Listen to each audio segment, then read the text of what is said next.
We're not going to take it anymore. I see a civil war coming. I do. I see civil war coming. I can tell you right now, if they steal the election, all bets are off. How about civil war? Let's go for it. Noam Chomsky has a dire warning for the United States as the Republican Party slides further right into authoritarianism. One of the lessons we should learn from 2021 is what is happening to the most powerful, wealthy state in world history. It's going off, literally going off the precipice. There was recently a study of attitudes of Republican voters on many issues, comparative study, comparing them with European parties. The results are pretty grim. They rank with parties like Alternative for Deutschland, the right-wing neo-fascist parties. It is one of the two major parties in the United States. The party that is very likely to take power next year and in 2024 because of various manipulations and shenanigans that they're carrying out. They won't win the vote, but they'll probably win the election. In the study that Chomsky cited, the views of the current Republican Party were in alignment with very right-wing authoritarian foreign governments.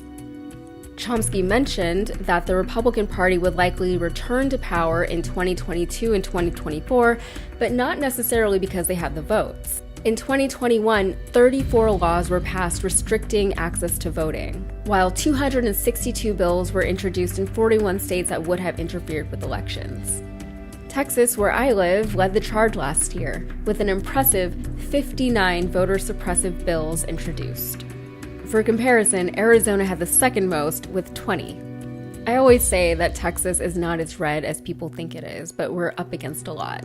If you take a look at the attitudes of Republican voters during the 4 Trump years, concern for global warming declined by about 20%.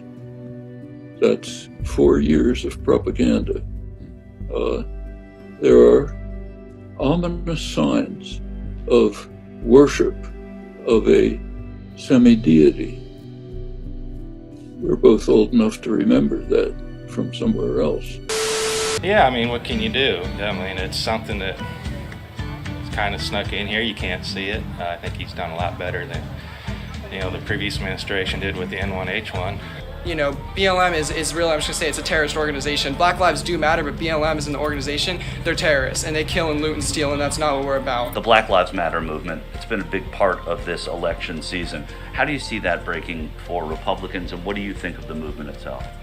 Well, just the phrase is not objectionable, but the movement that they have is really Marxist. They kind of provide cover for Antifa to riot and destroy property and attack and assault people. Trump has already got into the states and the cities where he's been allowed to go in it and bring peace and safety.